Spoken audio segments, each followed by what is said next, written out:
కనుక నేను ఆ అభిషేక ప్రక్రియని గురించే 4 మాటలు మాట్లాడే ప్రయత్నం చేస్తాను. అభిషేకము అనేటటువంటి మాట షోడశోపచారాలలో మనం అన్వయం చేస్తాం. షోడశోపచారాలలో అభిషేకము అన్న మాటకు అర్థం స్నానము అని. బాహ్యార్థం తేలికగా అర్థం చేసుకోవడానికి ఉపయుక్తమయ్యే అర్థం ఏది అంటే స్నానము. కానీ నేను స్నానం చేశాను అనుకోండి, కోటేశ్వరరావు గారికి అభిషేకం జరుగుతోంది అని అనకూడదు, లేకపోతే ఆయన అభిషేకం చేసుకుంటున్నారు అనకూడదు. స్నానమే చేస్తున్నాం అనాలి.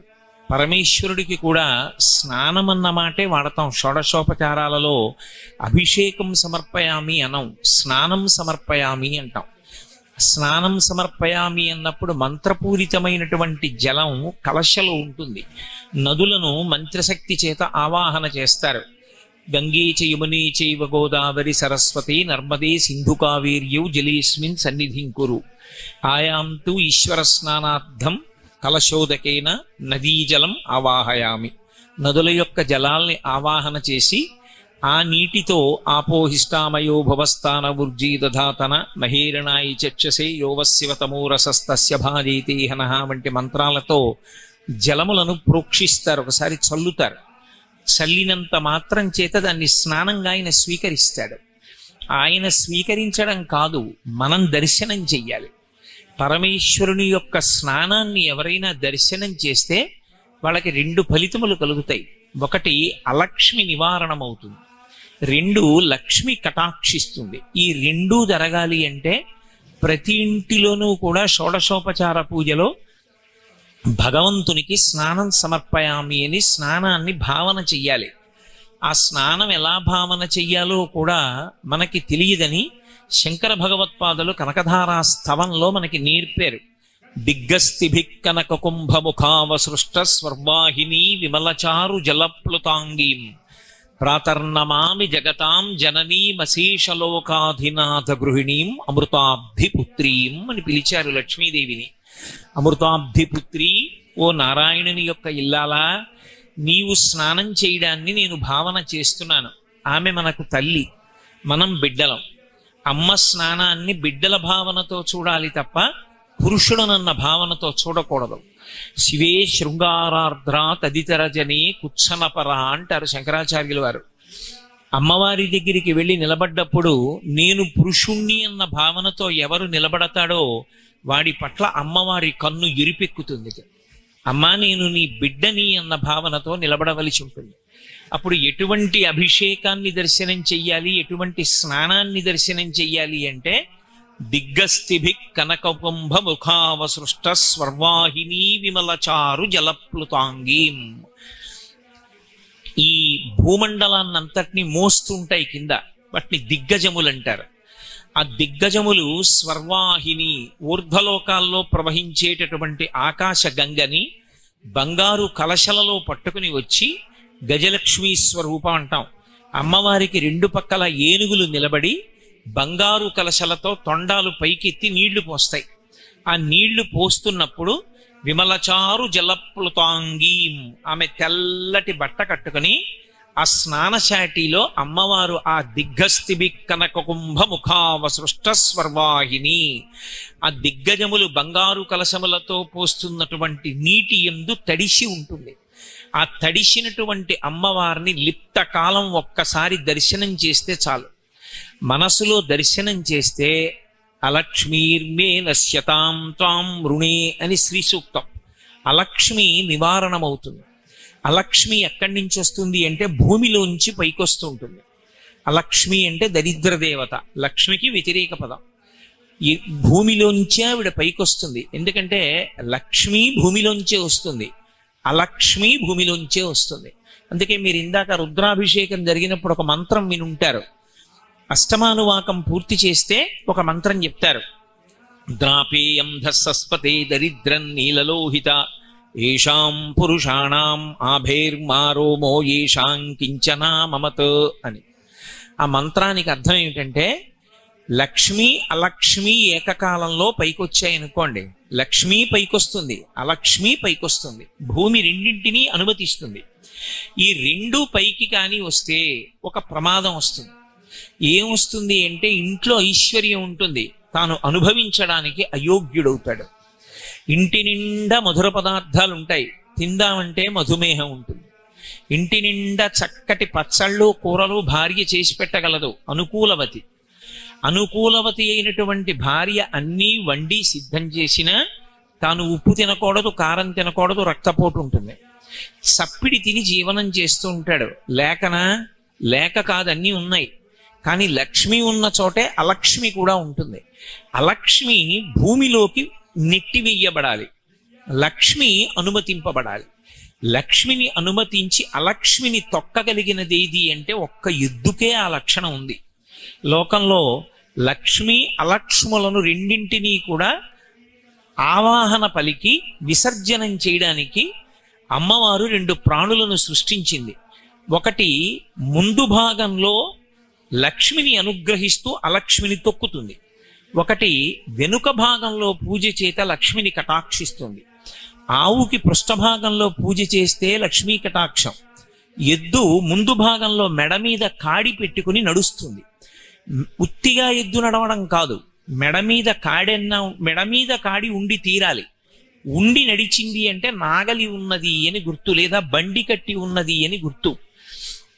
భూమి మీద అలా ఎద్దు నడిస్తే ఆ ఎద్దు యొక్క పాదముల నుండి అమృత బిందువులు పడతాయి. ఆ అమృత బిందువులు పడుతూ ఎద్దు నడుస్తున్నప్పుడు ఎద్దు యొక్క డెక్క స్పర్శ చేత అలక్ష్మి మళ్ళీ భూమిలోకి వెళ్ళిపోతుంది, దరిద్రదేవత. లక్ష్మి మాత్రమే పైకొస్తుంది. అలా ఎద్దుల చేత తొక్కబడినటువంటి భూమి ఏది ఉంటుందో అది సమస్తాన్ని అనుగ్రహిస్తుంది. లోకంలో నేను ఒక మాట చెప్తే మీరు తెల్లబోతారు.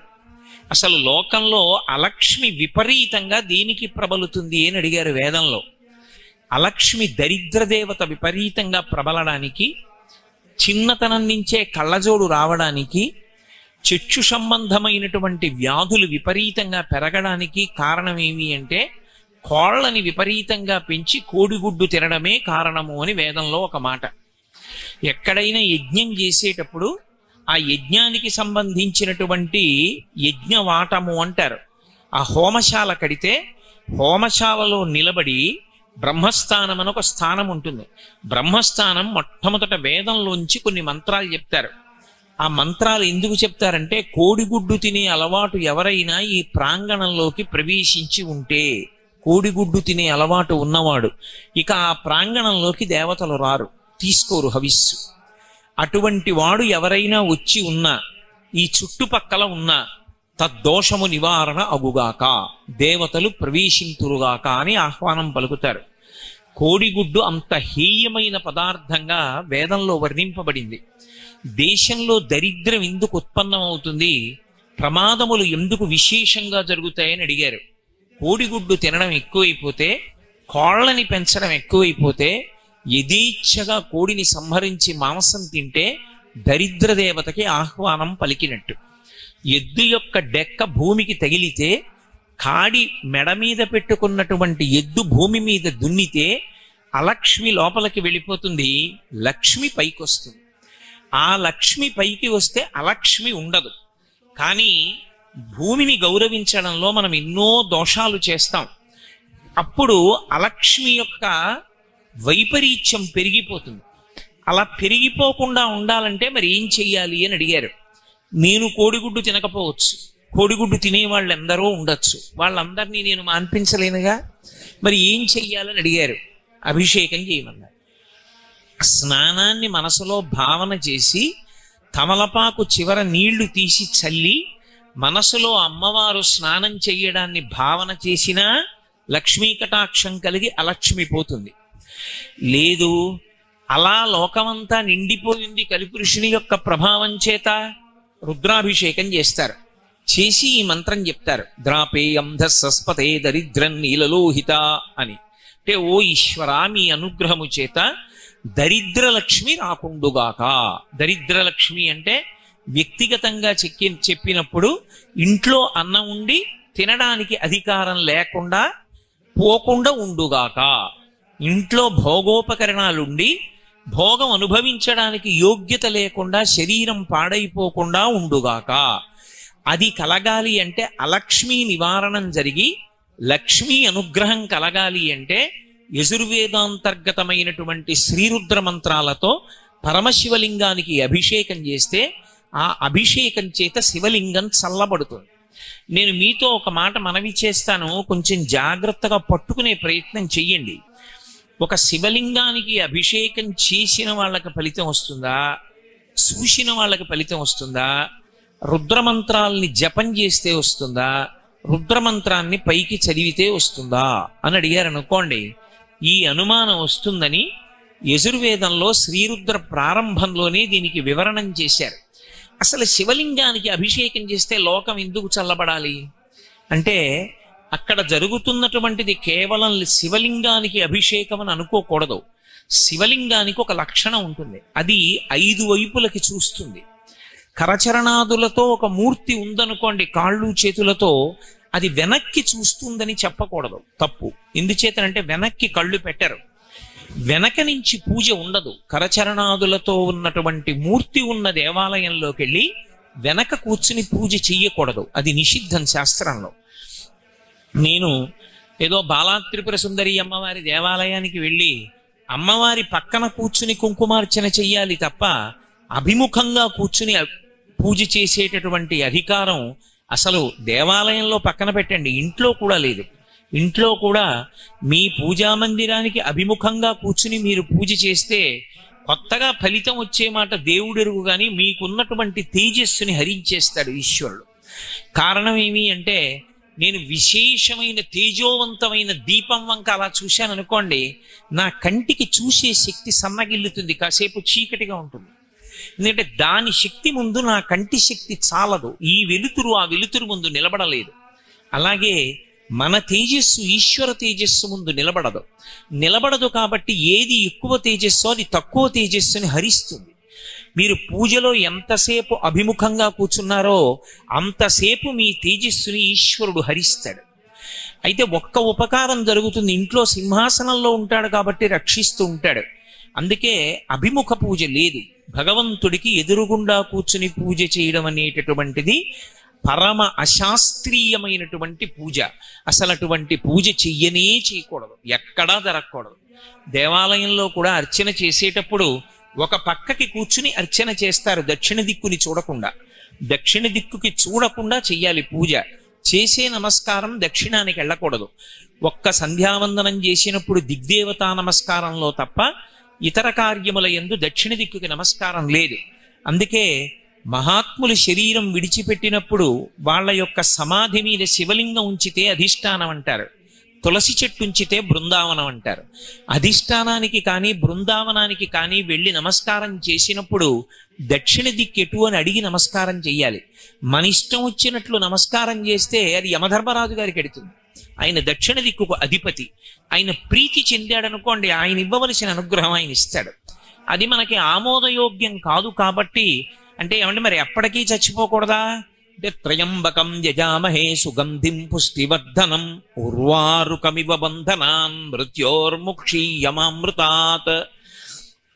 ఈ శరీరము ఋతుమంతము కావాలి అంటే దీనిలో ఉండి ధర్మానుష్ఠానం చేసి భక్తితో జీవించి భక్తితో కూడినటువంటి కర్మాచరణము వలన ఈశ్వరుని యొక్క అనుగ్రహంగా జ్ఞానాన్ని పొంది ఆ జ్ఞానము వలన ఈ శరీరము నేను కాదు ఆత్మ అనేటటువంటి అనుభవంలోకి వచ్చి తాను ఆత్మగా ఉండి శరీరం పడిపోతున్నప్పుడు ఏ విధమైనటువంటి ఉద్వేగం లేకుండా సాక్షిగా చూస్తూ శరీరాన్ని విడిచిపెట్టాలి. అది ఎలా విడిచిపెట్టాలి అంటే, ముచిక నుంచి చాలా తొందరగా తనంత తాను విడిపోయే పండు ఈ లోకం మొత్తం మీద ఒక్కటే, దోసపండు ఒకటే విడుతుంది. అలా దోసపండు నేల మీదే కాస్తుంది, దోసపండుని పందిరి ఎక్కించరు, దోసపాదు నేల మీదే పాకుతుంది. దోసకాయ పెద్దదైపోయి రంగు మారిపోయి పచ్చగా అయిపోతుంది. పసుపచ్చగా అయిపోయిన దోసపండు ముచిక నుంచి ఎప్పుడు విడిచిపెట్టిందో మీకు తెలియదు. మీరు దగ్గరకి వెళ్ళి పండుని కదిపితే తెలుస్తుంది ముచిక వదిలిపెట్టింది అని, అప్పటి వరకు తెలియదు. అందుకే సనాతన ధర్మంలో చూడండి ఎక్కువగా ఒక మాట వాడతారు, ఆయన పండిపోయారండి అంటారు, పంటలు పండాయండి అంటారు, పిల్లలు ఆడుకుంటే పంటలు వేసుకోండి అంటారు. ఆఖరికి పరమపద సోపాన పఠము అని ఒక పఠంలో ఆట ఆడితే నా పిక్క పండిపోయిందంటారు. పండిపోవడం అంటే ఏమిటంటే బలవంతంగా ముచిక నుండి విడకూడదు, తనంత తాను ముచిక నుండి విడిపోవాలి. విడిపోయే ముందు రంగు మారిపోవాలి, లోపల ఉన్న గట్టి పదార్థం అంతా గుజ్జుగా అయిపోవాలి, తీయగా అయిపోవాలి. అయిపోయి తనంత తాను రాలి కింద పడిపోవాలి. దాన్ని పండిపోవడం అంటారు. పండిపోవడం అంటే జ్ఞానం కలగడం. ఆ జ్ఞానం కలిగే వరకు ఈ శరీరమునందు ఉండాలి. అంతేకాని ఇది అసత్యం కదండి అని దీన్ని పడగొట్టే ప్రయత్నం చెయ్యకూడదు. ఆత్మహత్య మహానేరం. అందుకే కాబట్టి దక్షిణ దిక్కుకు తిరిగి నమస్కారం చెయ్యరు. చెయ్యకుండా ఒక్క 3 దిక్కులకే తిరుగుతారు.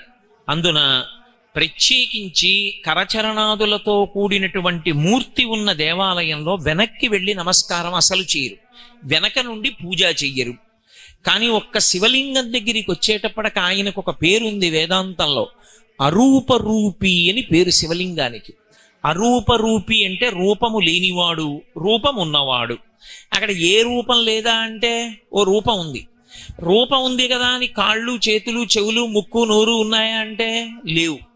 రూపం లేదా అంటే రూపం ఉంది, రూపం ఉంది అందామంటే రూపం లేదు. 2 భిన్న ప్రకృతులు ఏకకాలమనందు ఆవిష్కరింపబడ్డాయి కాబట్టి అరూపరూపి అని పిలుస్తారు శివలింగాన్ని. శివలింగాన్ని పూజ చేసేటప్పుడు మొట్టమొదట కళ్ళు మూసుకుని ఒక భావన చెయ్యకుండా అభిషేకం మొదలు పెట్టకూడదు. ఏ భావన చెయ్యాలి అని అడిగారు.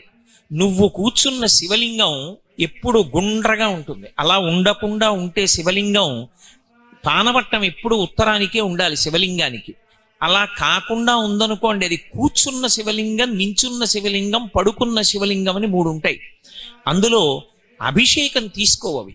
అలా ఉన్నటువంటి 3 శివలింగాలు మీకు ఇప్పటికీ ఏకాంబరేశ్వర దేవాలయంలో కనపడతాయి. అటువంటి ప్రకృతిలో ఉన్న శివలింగాలని పిలుస్తారు వాటిని. సాధారణంగా మనం అభిషేకం చేసేటటువంటి శివలింగం మనం ఎదురుగుండా వెళ్ళి కూర్చున్నప్పుడు అభిషేకం చేసేటప్పుడు ఒక భావనతో మొదలు పెట్టాలి. గుండ్రంగా ఉంటుంది శివలింగం. ఇప్పుడు ఆ గుండ్రంగా ఉన్న శివలింగం పెరగడం మొదలుపెట్టింది అనుకోండి. ఇంత శివలింగం ఉంది, పెరిగింది, ఇంత అయింది, ఇంకా పెరిగింది, ఇంత అయింది. నేను ఇలా తిప్పడం మొదలెట్టాను అనుకోండి, పెరిగిందని. ఎంత పెరుగుతుంది? బ్రహ్మాండాలన్నీ చుట్టేస్తుంది. ఇప్పుడు నేను ఎక్కడున్నాను? శివలింగంలో ఉన్నాను. శివలింగంలో లేనిది ఏదైనా ఉందా? ఇప్పుడు శివలింగంలోకి రాలేదు అన్నది ఏదైనా ఉంటుందా? ఉండదు. మరి అభిముఖంగా కూర్చుని పూజ చేయకూడదు అని నేను అన్నాను. ఇందాక అభిషేకం చేసేటప్పుడు అటు కూర్చున్నారు, ఇటు కూర్చున్నారు, ఇటు కూర్చున్నారు, ఇటు కూర్చున్నారు. మరి ఎటు చూస్తున్నట్లు శివలింగం? అభిముఖం అంటే ఎటు చూస్తోందో దానికి ఎదురు మనం చూడకూడదు అని. ఏదో అమ్మవారి దేవాలయానికి వెళ్ళాను అనుకోండి, అమ్మవారు ఎటు చూస్తోందో తెలుస్తుంది, ఆవిడికి ఎదురుగుండా కూర్చోకూడదు. శివలింగం ఎటు చూస్తోంది? శివలింగం 5 దిక్కులు చూస్తుంది. అందుకే సజ్జోజాత అఘోర తత్పురుష వామదేవ ఈశానములని 5 ముఖాలు. 5 ముఖాలతో చూస్తాడు. తూర్పుకి చూసే ముఖం తత్పురుష ముఖం, దక్షిణాన్ని చూసేటటువంటి ముఖం అఘోర ముఖం, పశ్చిమాన్ని చూసేటటువంటి ముఖం సజ్జోజాత ముఖం, ఉత్తరాన్ని చూసే ముఖం వామదేవ ముఖం, పైకి చూసేటటువంటి ముఖం ఈశాన ముఖం. అందుకే శివలింగానికి అభిషేకం చేసే ముందు ఈ 5 ముఖాల్ని ముందు ప్రార్థన చేస్తారు మనసులో మౌనంగా. ప్రార్థన చేస్తే ఇప్పుడు మీరు శివలింగానికి ఎదురుగుండా కూర్చోకూడదని నేను అన్నాను అనుకోండి, మీరు ఎలా కూర్చోవాలి? అసలు కూర్చోడానికి అవకాశం లేదు ఇక.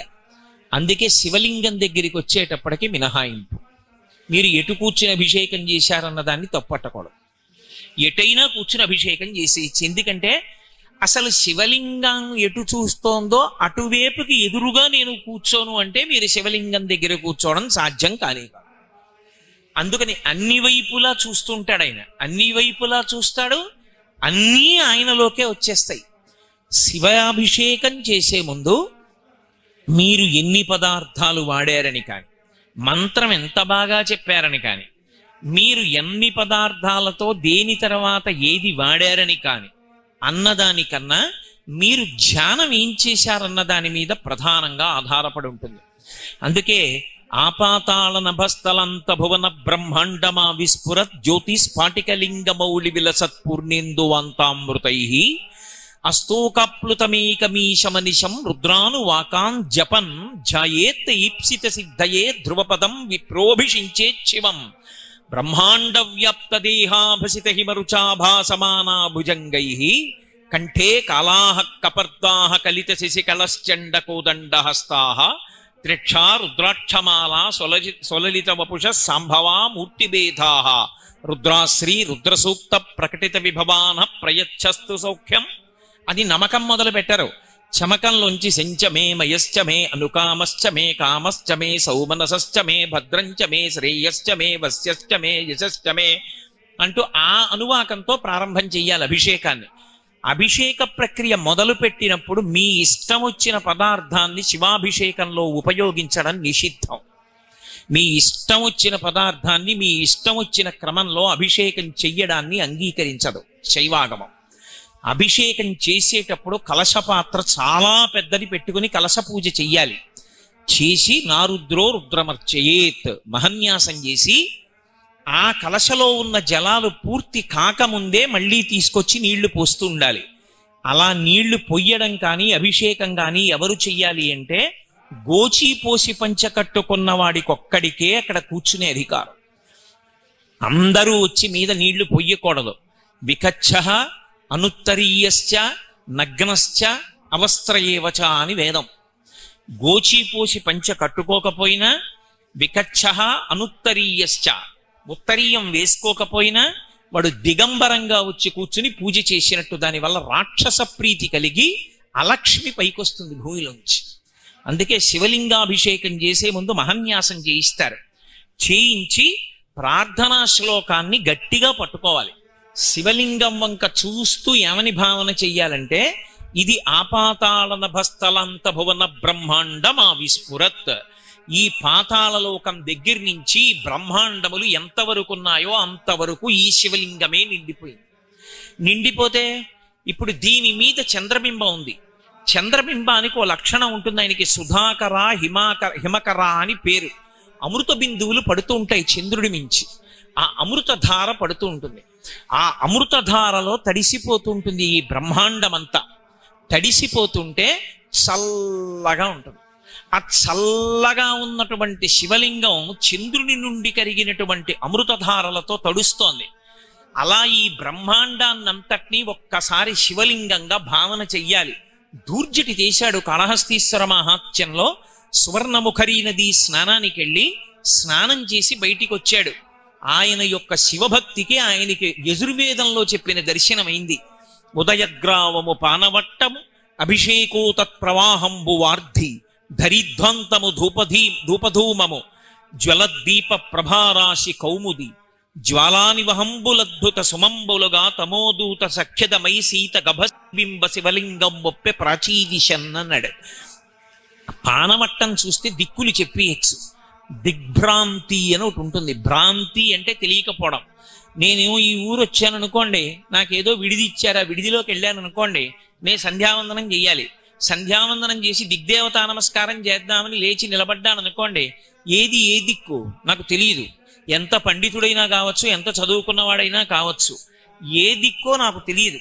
అప్పుడు నేను ఒకటి సూర్యోదయ సమయంలో చూసుకోవాలి, ఎటొస్తోందో సూర్యబింబం వెలుతురు ఎటొస్తోందో చూడాలి. తెలియకపోతే నేను ఇంత పండితుండని భావన చేయకూడదు, అడగాలి. ఏమంటే తూర్పు పెట్టండి అని అడగాలి. దాన్ని దిగ్భ్రాంతి అంటారు. దిక్కులు తెలియకుండుట. దిక్కు తెలియాలంటే శివాలయంలోకి ఎడతారు. ఎవరినీ అడగకుండా దిక్కు తెలుసుకోవాలంటే లోకానికి దిక్కు ఎవరంటే శివుడే.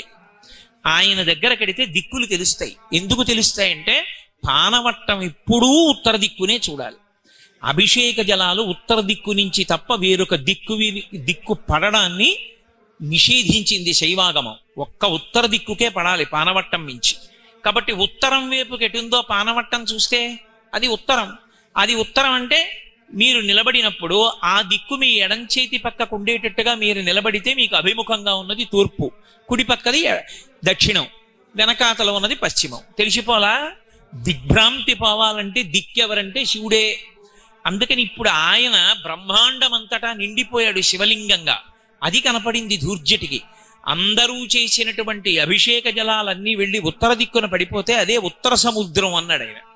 నక్షత్రాలన్నీ ఏమిటి అంటే ప్రాతకాలంలో దేవతలు చేసినటువంటి సువర్ణ పుష్పార్చన, అది అలా వెలుగుతున్నాయన్నాడు. ఈ మనసు ఏమిటని అడిగారు. ఋషులు పెట్టినటువంటి ధూపం, ఆ ధూపం అంతటా వ్యాపించింది. నాకు ఈ బ్రహ్మాండమంతా శివలింగంగా కనపడుతోంది, నాకు ఇంకేం కనపడలేదన్నాడు. అది శివభక్తి అంటే. అంతటా శివదర్శనం అవ్వాలి. అలా అభిషేక ప్రక్రియ ప్రారంభం చేసే ముందు ధ్యానం చేస్తారు ఒక్కసారి. అలా ధ్యానం చేస్తే మీరు ధ్యానమునందు మీరు ఏ శివలింగాన్ని అభిషేకం చేద్దామనుకుంటున్నారో దాన్ని 2 చేతులతో ముందు ముట్టుకోవాలి. ఎలా? నిజంగా చేతులతో కాదు, మనస్సుతో పట్టుకోవాలి. పట్టుకుంటే మీ చేతి వేళ్ళు కొంకర్లు తిరగాలి, అంత చల్లగా ఉందని భావన చెయ్యాలి. ఎందుకని అంటే అది అమృతధారల చేత తడిసిపోయింది. అంత చల్లగా ఉన్న శివలింగాన్ని ఎవరు భావన చేసి అభిషేకం మొదలు పెడతారో అక్కడ అభిషేకం జరిగిన చోటంతా చల్లబడిపోతుంది. అక్కడ ఎవరు కూర్చున్నారో ఎవరు చూశారో వాళ్ళందరి కోరికలు తీరుతాయి. కోరికలన్నీ తీరడమే శాంతి, చల్లగా ఉండడం మనసు. కోరికలు తీరడం అంటే అనంతమైన కోరికలు పుట్టడం కాదు, పరమేశ్వరుడు ఇచ్చిన దానితో తృప్తిగా బ్రతకగలగడం. అందుచేత శాంతి ఏర్పడుతుంది. అందుకే రుద్రం అంతా పూర్తి చేసి శాంతి శాంతి శాంతి అంటారు. ఇప్పుడు లోకాలన్నీ చల్లబడతాయి. లోకాలన్నీ చల్లబడడం అంటే శాంతి సూక్తం అని ఒకటి ఉంది. గౌశాంతి, అంతరిక్ష శాంతి, దిశా శాంతి, పురుష శాంతి, శాంతిర్మేయస్తు శాంతి అని అన్నీ శాంతిగా ఉండాలని కోరుకుంటారు. అంతరిక్ష శాంతి అని అడుగుతారు. మన వాళ్ళు ఏదడిగినా అంత వేద హృదయంతో అడుగుతారు. ఎందుచేత అంటే అంతరిక్షము ప్రశాంతంగా ఉండాలి. అందులో అల్లకల్లోలం ఏర్పడిపోయి మబ్బులు పట్టి విపరీతమైన గాలులు వచ్చాయనుకోండి, లక్ష్మి నశించిపోతుంది. తుఫాన్లు మొదలైన వస్తే ఐశ్వర్యం నిలబడదు, భూమి కంపిస్తే ఐశ్వర్యం నిలబడదు. అందుకని అన్నీ శాంతిగా ఉండుకాక. ఈ చల్లతనం, ఈ శాంతి ఎక్కడి నుంచి వస్తుంది అంటే శివలింగానికి అభిషేకం చేయడం వల్ల వస్తుంది. ఆ శివలింగానికి చేసినటువంటి అభిషేకం వల్ల ఎలా లోకం చల్లబడుతోందన్నది శివలింగం యొక్క చల్లబడడం మీద ఆధారపడి ఉంటుంది. అందుకే శివలింగం వేడెక్కకూడదు. ఎప్పుడు శివలింగం వేడెక్కకూడదు కాబట్టి ధారాపాత్ర పెడతారు, అదే చంద్రబింబం. అర్చకుడు వెళ్ళిపోయినా ఎప్పుడు చుక్క చుక్క చుక్క చుక్క చుక్క చుక్క పడుతూ శివలింగం చల్లగా ఉంటుంది. అలా చల్లగా ఉంటే ఊరు చల్లగా ఉంటుంది. అందుకే ధారాపాత్ర లేకుండా శివాలయం ఉండదు. ధారాపాత్రలో నీళ్లు పోసి అర్చకుడు వెళ్ళిపోతాడు. అది దేనికి గుర్తు అంటే చంద్రబింబం నుంచి కరిగి పడుతున్నటువంటి అమృతం చేత తడిసిపోయినటువంటి బ్రహ్మాండ స్వరూపుడైనటువంటి పరమశివునికి గుర్తది. కాబట్టి ఇప్పుడు రుద్రాభిషేకం చూస్తే ఫలితం కలుగుతుంది అంటే ఎవరికి కలుగుతుంది అంటే అభిషేకం జరుగుతున్నప్పుడు అలా భావన చేస్తే ఒక్కసారి ధ్యానం చేయాలి. ధ్యాయేత్ ఈప్సిత సిద్ధయే. నువ్వు అలా ధ్యానం చేయి, నీ కోరిక తీరిపోయి. నువ్వు అసలు ఏమీ ధ్యానం లేకుండా కూర్చున్నావు, భగవంతుడు అనుగ్రహిస్తాడు. అనుగ్రహించడు అని నేను అంటలేదు, తప్పకుండా అనుగ్రహిస్తాడు. కానీ వేద మార్గం ఏమి అంటే వేదం ఏం చెప్పిందో చేయడం, మనసులో భావన చేస్తూ కూర్చోవాలి. అభిషేక ప్రక్రియలో పదార్థం తర్వాత పదార్థం పొయ్యడాన్ని నిషేధం. పాలు పోసి పెరుగు పోస్తానంటే ఒప్పుకోరు శివలింగం మీద. పాలు పోస్తే శుద్ధజలం పోయాలి, పెరుగు పోస్తే శుద్ధజలం పోయాలి, నెయ్యి వేస్తే శుద్ధజలం పోయాలి, తేనె పోస్తే శుద్ధజలం పోయాలి. అందుకే అభిషేక ప్రక్రియ అనేటటువంటిది అలవాటుగా ఉండాలి. అభిషేక ప్రక్రియ ఎంత అలవాటుగా ఉండాలంటే మాట్లాడుతున్నా సరే సైకిల్ ఎలా తొక్కుతాడో అలా ఒక పదార్థం పోస్తుంటే మంత్రముల యందు రమించిపోయి శుద్ధజలం చేయడాన్ని మర్చిపోకూడదు. తేనె పోసి శుద్ధజలం, నెయ్యి పోసి శుద్ధజలం, పంచదార పోసి శుద్ధజలం, పళ్ళరసం పోసి శుద్ధజలం, శుద్ధజలంతో చేస్తూనే ఉండాలి. శివాభిషేకం ఎప్పుడు పూర్తి చేసినా చందనోదకంతో మాత్రమే పూర్తి చేయాలి. చందనోదకం చిట్ట చివరి ద్రవ్యం. చందనోదకంతో పూర్తి చేసే ముందు ఏం చేస్తారంటే కాహళి వాయిస్తారు. ఒకసారి కాహళి అంటే పెద్ద శబ్దం చేస్తూ ఢమరుకంలా వాయిస్తారు. వాయిస్తే ఏంటంటే ఐ డ్రా యువర్ అటెన్షన్ అంటారే ఇంగ్లీష్లో, అందరూ జాగ్రత్తగా చూడండి అని గుర్తు. చందనోదకంతో చేస్తున్నప్పుడు శివలింగం వంక చూస్తే పుత్రపౌత్రాభివృద్ధి కలుగుతుంది. గృహస్థాశ్రమంలో ఉన్న వాళ్ళు అందరూ వంశం ఆచంద్రతారార్క నిలబడాలని కోరుకుంటారు. కాబట్టి చిట్ట చివర చందనోదకంతో చేసి శుద్ధజలంతో చేసి పూర్తి చేసేస్తారు అభిషేకాన్ని. అలా ఆ అభిషేకం చేసేటప్పుడు ధ్యానం చేసినా ఉత్తమ ఫలితాలు, మౌనంగా చూసినా ఉత్తమ ఫలితం, మంత్రాన్ని స్వరంతో రమించి చదివినా ఉత్తమ ఫలితం, అథవా ఇదేమీ కూడా చెయ్యక్కర్లేదు, అసలు ఇదంతా కూడా పక్కన పెట్టేసి జపం చేసినా అంతే ఫలితం. నే సొంతంగా చెప్తున్నాను అనుకుంటున్నారేమో, నేను యజుర్వేద ప్రార్థనా శ్లోకంలోంచే నా ఉపన్యాసం చేస్తున్నాను ఇవాళ. అందులో ఉందా లేదా? ధ్యాయేత్ ఈప్సిత సిద్ధయే ధ్రువపదం విప్రోభిషించే శివం బ్రహ్మాండ వ్యాప్తదేహ భసిత హిమరుచాభా సమానా భుజంగై కంఠే కాళాహ కపర్దాహ కలిత శశికళశ్చండ కోదండ హస్తాహ.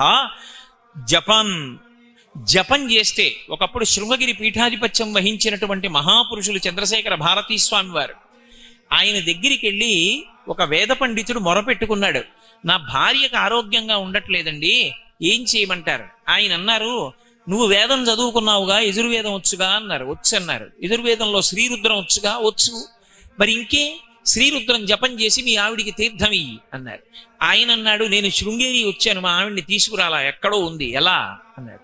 ఏమీ పర్వాలా, రోజు తెల్లవారుజామున స్నానం చేసి తుంగా నది ఒడ్డున కూర్చుని రుద్రాన్ని జపం చేసేసి ఈ రుద్రజపం అంతా అయిపోయిన తర్వాత ఏతత్ఫలం సర్వం శ్రీ ఉమామహేశ్వర పరబ్రహ్మార్పణమస్త నీళ్లు వదిలేసి అదే తీర్థాన్ని ఉద్ధరిణితో పట్టుకుని నీ ఆవిడ పుచ్చుకుంటోందని భావన చేసి ఒక ఆకులో 3 మాటలు విదిలిపెట్టి, అకాల మృత్యుహరణం సర్వవ్యాధి నివారణం సమస్త పాపక్షయకరం శ్రీ ఉమామహేశ్వర పాదోదకం పావనం శుభం అంటూ 3 మాటలు ఆకులో వదిలిపెడుతూ మీ ఆవిడ పుచ్చుకుని తాగింది అని భావన చెయ్యన్నారు.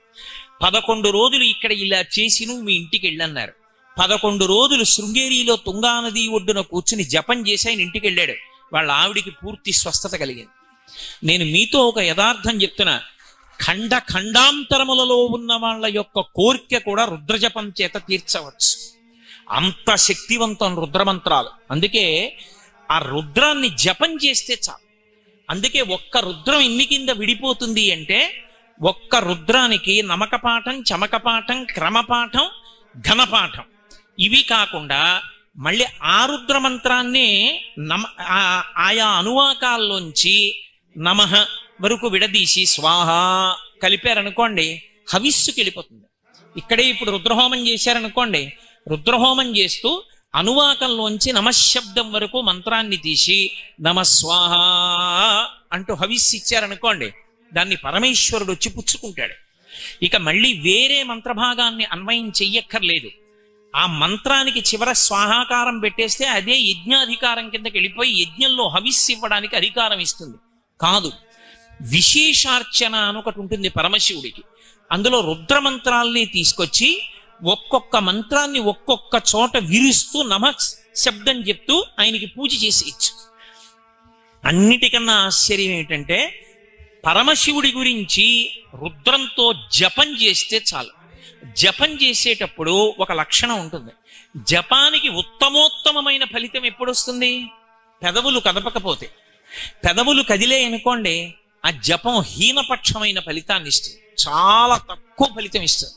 మీరు పైకి ఏదైనా చెప్తే, మంత్రం అయితే, నేను చెప్పేది నామాల గురించి కాదు, మంత్రం పైకి చెప్తే దాని శక్తి క్షీణించిపోతుంది. ఇప్పుడు అక్కడ కూర్చుని రుద్రం చదివారు, నేను ఎవరిని కించపరచడం నా ఉద్దేశ్యం కాదు, సత్యాన్ని చెప్తున్నాను. ఇప్పుడు వాళ్ళు అలా పైకి చదవడం వల్ల చాలా తక్కువ ఫలితం వస్తుంది. కానీ అభిషేకం చేసేటప్పుడు పైకి చెప్పకుండా ఉండడం సాధ్యం కాదు. అదే వాళ్ళు పక్కకెళ్ళి కూర్చుని రుద్రాన్ని జపం చేశారనుకోండి కళ్ళు మూసుకొని, దీనికి 1,00,000 రెట్ల శక్తి విస్ఫోటనం అవుతుంది. ఎందుకని అంటే జపంలో పెదవులు కదలవు. రుద్రం పైకి చదవాలని మీరు కోరుకున్నారనుకోండి, మీకు స్వరం తెలిసి ఉండాలి. స్వరం తెలియకుండా నోటికొక్కటి మంత్రం వచ్చు కదా, నేను చెప్పగలను కదా అని చెప్పి స్వరం తెలియకుండా స్వరభంగం చేస్తూ మైకు దగ్గర కూర్చుని చదివారనుకోండి, మీకు అనుకూల ఫలితాలు రావు, ప్రతికూల ఫలితాలు వస్తాయి. వేదంలో స్వరం ప్రధానం, అవునా కాదా? స్వరం బట్టే చదవాలంతే వేదమంత్రాన్ని. ఉదాత్త అనుదాత్త స్వరితములకు గుర్తులుంటాయి మంత్రాల్లో, ఆ మంత్రాన్ని బట్టే చెప్పాలంతే. మాషాశ్చమే తిలాశ్చమే ముద్గాశ్చమే కల్వాశ్చమే గోధుమాశ్చమే అలా చెప్పాలి తప్ప, నేను అక్కడ చూసి చదవగలనండి పర్వాలేదని చెప్పి నా ఇష్టం వచ్చినట్టు చదివి అభిషేకం చేశాననుకోండి, వ్యతిరేక ఫలితాలు వస్తాయి. స్వరం తప్పకూడదు. పైకి చదివితే స్వరం తెలియాలి, నీకు స్వరం తెలియకపోతే బెంగలేదు. నోరు మూసేసుకుని పెదవులు కదలకుండా లోపల చదివేస్తే జపం అయిపోతుంది. జపానికి పైకి చదవవుగా, పైకి చదివితే కదా స్వరం, లోపల చదివితే స్వరభంగానికి దోషం రాదు. ఉద్గాత నియమము అని సామవేదంలో కూడా పైకి చదువుతున్నప్పుడు దమ్ము పట్టలేక స్వరభంగం అయితే క్షమించేస్తారు, తప్పట్టుకోరు. కాబట్టి లోపల జపం చేయి, దోషం రాదు. స్వరం తెలియకుండా అభిషేక మంత్రం ఒకటి చదవడం వచ్చు కదా అని మాత్రం పైకి చదవకూడదు, దోషం వస్తుంది, మిగిలిన వాళ్ళు పాడవుతారు. అలా చదవకూడదు. కాబట్టి స్వరంతో చదివితేనే చదవాలి. అందుకే రుద్రం దగ్గరికి వచ్చేటప్పటికి నియమాన్ని విడగొట్టేశారు. ఏకవారాభిషేకం చేస్తే చాలు. సమయం లేదనుకోండి, మీరు 11 మాటలు చెయ్యమని చెప్పలేరు శాస్త్రం. ఒకే మాట చెయ్యి చాలు. ఒకే మాట ఆ మంత్రభాగాన్ని స్వరంతో అద్భుతంగా చదువు. ఇప్పటికీ శ్రీశైలంలో కామకోటి మఠంలో కొంతమంది పండితులు ఉన్నారు. ఆ పండితులు రుద్రం చదువుతుంటే పక్షులు అలా వెళ్ళిపోతున్నవి ఆగిపోయి చెట్ల మీద వాలిపోయి కూర్చోవలసిందే. అలా ఉంటుంది రుద్రమంత్ర పఠనం అంటే. నిజంగా ఉభయతర నమస్కారాలతో ఆ స్వరాన్ని పాటించి చదువుతుంటే పసిపిల్లలు కూడా ఏడు పాపేసి వింటారు. అలా ఉంటుంది ఆ మంత్రభాగం. నేను మీతో పరమ యథార్థం చెప్తున్నా. ఎందుకు చెప్తున్నానంటే ఇన్ని మాటలు మీకు, ఆ శ్రీరుద్రమే పరమశక్తివంతం. అసలు ఈ ప్రపంచానికి అంతటికీ కూడా భిక్ష పెట్టగలిగినటువంటి మహానుభావుడైన పరమశివుడికి సంబంధించిన పంచాక్షరి మహామంత్రం రుద్రంలో ఉంది కాబట్టే దాన్ని అంత భద్రంగా దాచేశారు. మనం చూడండి, నేను ఇంటికి వెళ్ళి లాల్చీ విప్పి పడేశాను అనుకోండి, దండం మీద పారేస్తాను. కానీ నా మెళ్ళో రుద్రాక్షలు తీసి పెట్టవలసి వచ్చింది అనుకోండి, చాలా జాగ్రత్తగా పెట్టుకుంటాను రుద్రాక్షలు. అలాగే అత్యంత భద్రమైనదేదో దాన్ని ఎక్కువ రక్షణ మధ్య పెడతాం. వేదములకు త్రయీ అని పేరు. స్వరం మనం వేదములను రుక్కు, యజ్జు, సామ, అథర్వణ అని చెప్పినప్పటికీ మంత్రభాగ సంకలనం చేత వేదములు 3 అయిపోతాయి.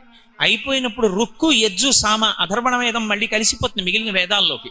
అప్పుడు 3 వేదములు. 3 వేదములలో మధ్యలో యజుర్వేదం ఉంటుంది, ఇటు ఋగ్వేదం ఉంటుంది, ఇటు సామవేదం ఉంటుంది. మధ్యలో యజుర్వేదాన్ని పెట్టి ఋగ్వేదాన్ని సామవేదాన్ని కాపుగా పెట్టారు అటు ఇటు. మళ్ళీ యజుర్వేదం మధ్యలోకి తీసుకొచ్చి శ్రీరుద్రాన్ని పెట్టారు. మళ్ళీ శ్రీరుద్రంలో అష్టమానువాకం దగ్గరికి వచ్చేటప్పటికి చిట్ట చివరికి తీసుకెళ్లి పంచాక్షరి మహామంత్రాన్ని దాచారు. నమః శివాయ చ శివతరాయ చ. ఆ నమః శివాయ చ, చ అంటే కూడా కూడా కూడా అని సంస్కృతంలో. నమః శివాయ చ పంచాక్షరి మహామంత్రాన్ని దాచడం కోసమే వేదం విస్తరించింది రక్షణగా.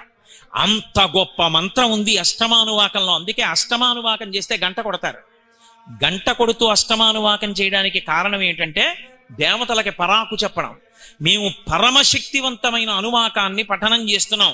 ఎందుకని అంటే అందులోకి మొత్తం అష్టమూర్తి తత్వం అంతా వచ్చి కూర్చుంటుంది.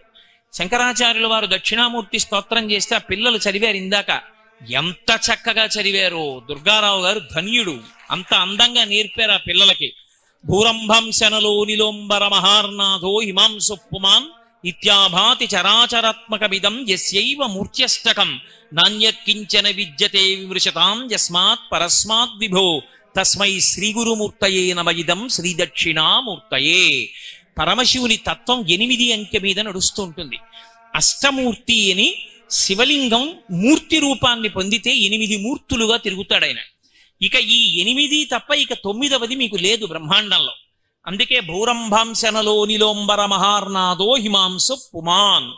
8 రూపాలు. కంచిలో పృథివీలింగం, జంబుకేశ్వరంలో జలలింగం, అరుణాచలంలో అగ్నిలింగం, చిదంబరంలో ఆకాశలింగం, శ్రీకాళహస్తిలో వాయులింగం, కోణార్కలో సూర్యలింగం, సీతాకుండంలో చంద్రలింగం, ఖాట్మండులో యజమానలింగం. ఈ 8 తప్ప ఇంకా ప్రపంచంలో 9వ పదార్థం లేదు.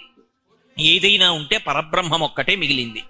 కాబట్టి ఈ 8 కూడా సాకారోపాసన చేసినప్పుడు శివార్చనమే.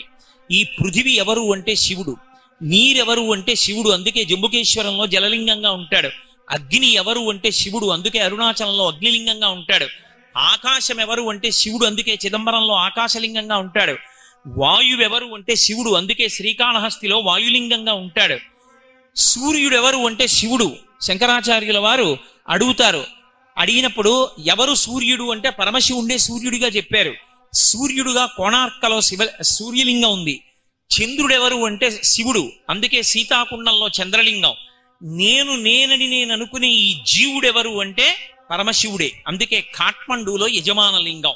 పశుపతినాథ్ అంటారు. అందుకే ఈ 8 శివస్వరూపాలే, ఈ 8 కాకుండా ఇంకోటి లేదు. అందుకే సమయం తక్కువగా ఉంది అన్నప్పుడు 108 నామాలతో పూజ చెయ్యక్కర్లేదు శివలింగానికి. ఏదో శివో మహేశ్వర శంభు పినాకీశి శిశేఖర వామదేవు విరూపక్ష కపర్దే నీలలోహిత నామాలన్నీ చెప్పక్కర్లా, 8 నామాలు చెప్పేస్తే చాలు, శివ పూజ పూర్తయిపోతుంది. ఓం భవాయ దేవాయ నమః, ఓం శర్వాయ దేవాయ నమః, ఓం ఈశానాయ దేవాయ నమః, ఓం పశుపతయే దేవాయ నమః, ఓం రుద్రాయ దేవాయ నమః, ఓం భీమాయ దేవాయ నమః, ఓం మహతే దేవాయ నమః అని 8 నామాలతో పూజ చేస్తే ఈశానాయ దేవాయ నమః 8 నామాలు చెప్తే 8 అంకె చేత ఆయన తత్వం విస్తరిస్తుంది కాబట్టి పూజ అయిపోతుంది. శివార్చన చేస్తే పార్వతీదేవికి అర్చన చెయ్యకుండా ఉండకూడదు. మరి ఎలా, ఎక్కడ ఉంటుంది ఆవిడ పక్కన? ఏమైనా మూర్తిని పెట్టారా మీరు? అక్కర్లేదు. కుంకుమతో చెయ్యకూడదు, కానీ పువ్వులు వేసేస్తూ 8 నామాలు చెప్తే పార్వతీదేవి పూజ అయిపోతుంది. ఎలా అయిపోతుంది అంటే శివలింగం యొక్క పీఠం అమ్మవారే అయి ఉంటుంది. శంకర భగవత్పాదులు చెప్తూ పీఠం అంబమయం సర్వం శివలింగైశ్చ చిన్మయం సాకారంచ నిరాకారం నిర్గుణంచ గుణాత్మకం తత్వం తత్పరమం బ్రహ్మ ఇది వేదాంత డిండిమహ అని వేదాంత డిండిమంలో శివలింగం గురించి చెప్తూ పీఠం అంబమయం సర్వం, ఆ పీఠం అమ్మవారి యొక్క స్వరూపం, ఆ కింద ఉండేటటువంటి పీఠం. కుంకుమతో అర్చన చెయ్యకూడదు, కానీ పువ్వులు పెట్టుకుని అమ్మవారి నామాలు చెప్పక్కర్లేదు. 108 భవస్య దేవస్య పత్నీ నమః, సర్వస్య దేవస్య పత్నీ నమః, ఈశానస్య దేవస్య పత్నీ నమః అని మళ్ళీ ఆ నామాలకే పత్నీ నమః కలిపేస్తే అమ్మవారి పూజ పూర్తయిపోతుంది. అందుకే శివుడు 8 అంకె మీద తత్వంగా ప్రకాశిస్తూ ఉంటాడు. జపం చేసి తీర్థం విడిచిపెట్టి పుచ్చుకుంటే చాలు, పరమోత్కృష్టమైన ఫలితం. శివాభిషేకం చేసిన తీర్థం ఎవరికి ఇవ్వకూడదు. నేను మీతో యథార్థమైన సత్యం చెప్తున్నాను. కొన్ని చోట్ల మాత్రం మినహాయింపు ఉంది. అవి ధూళి దర్శనం ఉన్న శివలింగాలు కొన్ని ఉన్నాయి. శ్రీశైలం ధూళి దర్శనం ఉన్న జ్యోతిర్లింగం. అక్కడ మీరు ఏదైనా ఊరు నుంచి వెళ్ళినప్పుడు మలమూత్ర విసర్జనం చేసినటువంటి బట్టలతో మట్టి కొట్టుకుపోయిన ఒంటితో స్నానం చేయకుండా వెళ్ళి శివలింగాన్ని కౌగిలించుకుంటే ఆయన సంతోషిస్తాడు. అది ధూళి దర్శనం. ఎందుచేత అంటే అక్కడ లోకాలకు తండ్రి అయి ఉంటాడు. ఇప్పుడు నా కొడుకున్నాడండి, ఎక్కడో లండన్లో ఉద్యోగం చేసుకుంటున్నాడు. నాన్నగారు ఆగస్టులో వస్తానండి అంటున్నాడు. నేను ఎప్పుడో మా ఇంట్లో స్నానం చేస్తున్నాను అనుకోండి, తెల్లవారుజామున అకస్మాత్తుగా నా కొడుకు కంఠం వినపడింది అనుకోండి, నేను నీళ్లు పోసుకుంటున్నవాడిని ఆ చప్పుడు ఆపి విన్నాను అనుకోండి, ఏమిటి కొడుకు కంఠంలా ఉందని. అమ్మా నాన్నగారు ఏరమ్మా, నాన్నగారు కల్లోకి వస్తున్నారమ్మా, నాన్నగారిని చూడాలని వచ్చానమ్మా. ఏరమ్మా నాన్నగారు అంటే, నాన్నగారు స్నానం చేస్తున్నారు నాన్న. ఏమిట్రా ఎప్పుడు వచ్చావురా, రిజర్వేషన్ లేదు, ఏమీ లేదు, చడి చప్పుడు లేదు, ఏమిట్రా అలా మట్టి కొట్టుకుపోయి అలా ఉన్నావు, ముందు కసిన పాలు తాగు అంటోంది అనుకోండి వాళ్ళమ్మ. నేను గబగబా ఒళ్ళు తుడిచేసుకుని తువ్వాలు కట్టుకుని పైకి వచ్చి దూరం అంటానా? ఇన్నాళ్లకు వచ్చిన కొడుకు చూడగానే ఎరా నాన్న అని 2 చేతులు పట్టేసుకుంటానా, పట్టుకోనా? లోకములకు తండ్రి అయిన పరమశివుడు మీరెక్కడి నుంచో వచ్చారని చెప్పి దూరం అంటాడా? అనడు. అందుకే కొన్ని చోట్ల ధూళి దర్శన రూపంగా ఉంటాడు. మలమూత్రములు విసర్జించిన బట్టలు ప్రయాణంలో వచ్చిన వాటితో వెళ్ళి ముట్టుకుంటే పొంగిపోతాడు. మల్లికార్జున లింగం అటువంటి లింగం జ్యోతిర్లింగాలలో. అటువంటి చోట తీర్థం ఇస్తారు. మిగిలిన చోట శివాభిషేకం చేసిన తీర్థం ఇవ్వకూడదు. ఇవ్వకుండా ఉండడమే ఎక్కువ ఫలితం. పైగా పైన లాల్చి ఉత్తరీయం ఉన్నవాడికి అసలు ఇవ్వకూడదు. ఉత్తరీయం తీసేసి మొలకి కట్టుకుంటేనే శివాభిషేక తీర్థం. అందున నేల మీద కూర్చుంటేనే బ్రాహ్మణుడు, ఆసనంలో కూర్చొని అసలు పుచ్చుకోకూడదు. కాబట్టి తీర్థం ఇచ్చే ముందు ఆయన పుచ్చుకోవడానికి యోగ్యంగా ఉన్నాడా లేడా చూసి ఇవ్వాలి. అంతేకాని ఆయన ఏమైనా అనుకుంటారేమో అని ఇవ్వకూడదు. ఎందుకంటే ఆయన అలా అనుకుంటే ఆయనది తప్పు, మీ తప్పు కాదు. అది ఆ తీసుకోవడానికి యోగ్యత ఎవరికి ఉంటుంది అంటే ఒక్క శాంభవ దీక్షా తత్పరులైన వారు ఎవరున్నారో వారు ఒక్కరు మాత్రమే నిత్యాభిషేకం చేసి తీర్థం పుచ్చుకుంటారు. శివాలయంలో అర్చకులు అథవా పుచ్చుకుంటారు తప్ప మిగిలిన చోట్ల శివాలయంలో అభిషేక తీర్థం ఇవ్వరు. ఎందుకని అంటే పుచ్చుకోవడానికి మనకి శక్తి సరిపోదు. నారుద్రో రుద్రమర్చయేత్, మహన్యాసము చేత రుద్రాంశ అన్వయం అయితే తప్ప ఆయనని పూజించడం పుచ్చుకోవడం సాధ్యం కాదు. కానీ అభిషేకం చూస్తే చాలు, జపం చేస్తే చాలు, ఆ తీర్థం పుచ్చుకుంటే చాలు, మీకేమీ చేత కాకపోతే శివ శివ శివ శివ శివ శివ శివ అంటే చాలు. లోకంలో ఆశ్చర్యకరమైనటువంటి లక్షణం ఏమిటంటే, పైకి పరమ అమంగళంగా ఎవరు కనపడతాడో వాడే సమస్త అమంగళములను తీసేస్తాడు. మీరు లోకంలో చూడండి, చక్క ప్యాంట్ వేసుకుని, టై కట్టుకుని, బూట్లు వేసుకుని, ఎయిర్ కండిషన్డ్ రూమ్లో కూర్చుని అధికారం చెలాయించేటటువంటి అధికారి మీకు ఆఫీసులో మరుగుదొడ్డి కడగడవు. మరుగుదొడ్డి కడగాలి అంటే ఎవరు కడుగుతాడు అంటే, మరుగుదొడ్డి కడగడానికి యోగ్యమైనటువంటి బట్టలు వేసుకున్నవాడే మరుగుదొడ్డి కడుగుతాడు. ఆయన ఏం తక్కువని మీరు అనుకోకూడదు. పరమశివుడు ఒక్కడే అమంగళకరమైనటువంటి వస్తువులను ధరించినట్లు కనపడతాడు. ఎందుకు కనపడతాడో తెలుసా? దాని చేత అమంగళాలన్నీ తీసేస్తాడు. అది విచిత్రం. అందుకే అసలు లోకంలో ఏదైనా చూడకూడంది చూస్తే శివశివ శివశివ శివశివ అంటాం. కానీ అసలు శివుణ్ణి చూస్తే, అసలు శివుని యొక్క యథార్థ రూపం చూశారనుకోండి, పునుకల పేరు కంఠమున భూరిభుజంగము భూషణంబుగామయము భస్మధారణము యద్రి నివాసము మేరు విల్లుగా అనుబుగ దంతి చర్మమును హస్తములందు కపాల శూలముల్ పడిబడిదాల్తు శంకరు కృపావరు రూపమును ఆశ్రయించదన్నని. ఆయన మెళ్ళో ఓ పెద్ద పుర్రెలమాల వేసుకుంటాడు. ఎవడైనా ఓ పుర్రెలమాల వేసుకుని అక్కడ కూర్చున్నాడు అనుకోండి, ఆయన దగ్గరికి వెళ్ళి మీరు నమస్కారం పెడతారా? మరి ఆయన పుర్రెలమాల వేసుకుంటాడు. ఆయన కర్మ. ఆయనకి నిజంగా లేకపోతే శివుడికి నేను ఇచ్చేస్తాను ఆ మెళ్ళో రుద్రాక్షమాల. ఎందుకు ఆయన అలా పుర్రెలమాల వేసుకోవడం? చేతకాక పుర్రెలమాల వేసుకున్నవాడు కాడు. ఆయన తత్వం చెప్తూ శంకరులు చెప్పారు, బ్రహ్మమస్తకావళి నిబద్ధతే నమశివాయ అని. ఈ బ్రహ్మాండములన్నీ చిట్ట చివర ఎవరిలోకి వెళ్ళిపోతాయంటే పరమశివునిలోకి వెళ్ళిపోతాయి. మహాతాండవం చేసి ప్రళయకాలమునందు తనలోకి తీసుకుంటాడు. ఎవరిలోకి వెళ్ళిపోయాయో వాడిలోంచే బయటికి రావాలి. మళ్ళీ నేను తిన్న అన్నం నేనే కక్కాలి. మా ఆవిడ ఎలా కక్కుతుంది? నేను లయం చేసుకుంటే నేనే మళ్ళీ విడిచిపెట్టాలి. మళ్ళీ బ్రహ్మాండములను సృష్టి చేసేటప్పుడు చతుర్ముఖ బ్రహ్మగారిని సృష్టించి విభూతినిచ్చి, ఉరే వేదములను ఆధారం చేసుకుని మళ్ళీ బ్రహ్మాండములను సృజించమంటాడు ఆయన. అప్పుడు బ్రహ్మగారు లోకములను సృజిస్తాడు. సృజించినటువంటి బ్రహ్మగారు కూడా కాలమునందు పడిపోతాడు. పడిపోతే ఆయన పుర్రెలు పడిపోతాయి నేల మీద. పడిపోతే అరే పాపం, మొట్టమొదట వచ్చినవాడు, నేను చెప్పినట్టు సృష్టి చేసినవాడు, ఈయన పుర్రె కూడా ఇలా కింద పడిపోవడమే. పోన్లేరా దీనికి ఒక గౌరవం ఇద్దామని ఒక తడప తీసుకుని అందులో పెట్టుకుని ఆ పుర్రె మెళ్ళో వేసుకున్నాడు. ఇలా ఎన్ని పుర్రెలు వేసుకున్నాడు అంటే లెక్క పెట్టడానికి వీలు లేనంత పెద్ద పుర్రెలమాల వేసుకుంటాడు. అంటే దాని అర్థం ఏమిటంటే ఇంతమంది బ్రహ్మలు వెళ్ళిపోయారు, శివుడు అలాగే ఉన్నాడు. ఆయన శాశ్వతుడు అని గుర్తు. ఆయన కాలమునకు లొంగేవాడు కాదు, ఒకనాడు ఉండి ఒకనాడు వెళ్ళిపోయేవాడు కాడు. అన్నీ ఆయనలోకి వెళ్ళిపోతాయి తప్ప ఆయన ఎందులోకి వెళ్ళిపోడు. అంతటి శాశ్వతుడని చెప్పడానికి.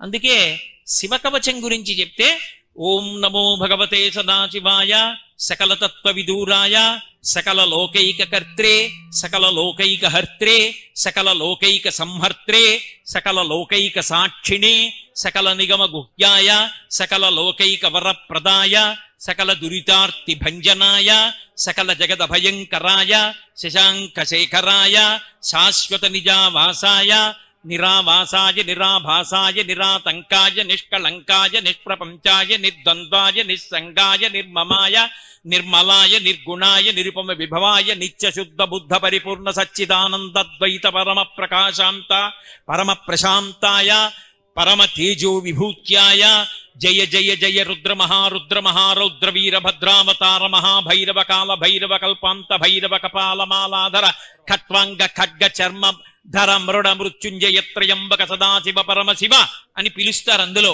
అలా పిలవడానికి కారణం ఏంటంటే ఘోర అఘోర రూపములు రెండు ఆయన ఎందే అన్వయమవుతాయి. అందుచేత పుర్రెలమాల వేసుకుంటాడు తప్ప చేత కానివాడై పుర్రెలమాల వేసుకున్నవాడు కాదు. సమస్తం ఏమైపోవాలి? బూదిగా మారిపోవాలి. అన్ని బూజైపోతే మళ్ళీ సృష్టి ఎందులోంచి రావాలి? బూదిలోంచే రావాలి.